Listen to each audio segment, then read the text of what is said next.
Hi everyone, welcome back to today's table topic practice video.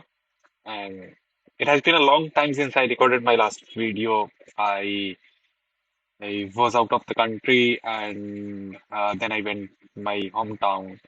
So because of those, what I should say, these are the excuses not to record any video. Nevertheless, let's get started. The table topic for today is okay, the last book I read. The last book I read.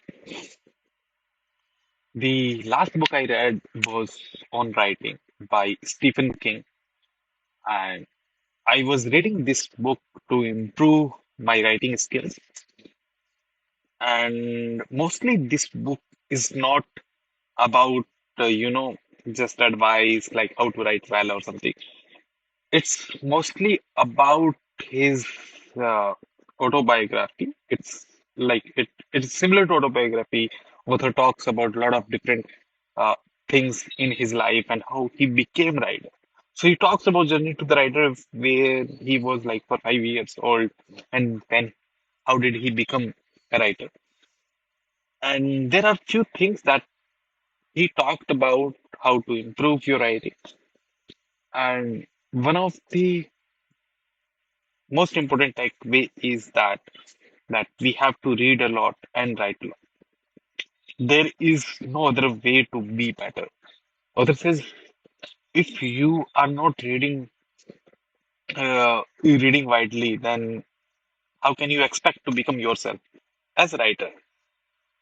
So that's a very important thing, and that first key takeaway for me. Second key takeaway for me is that write in simple words, simple sentences.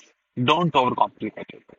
Uh, When we grew up in schools, we always fascinated by the complex words somebody uses. We always try to find what is the next good word that we can find. Author prohibits that. You need to find the right word for what you want to write. And so that's very important. If you find the word is doing its job, then you don't need to change it. Third key takeaway is always try to write in active voice. Uh, Try to avoid passive voice because people write in passive voice because it's safe. And so these are the three key takeaways for me from that book. And I hope you learned something new today. Thank you.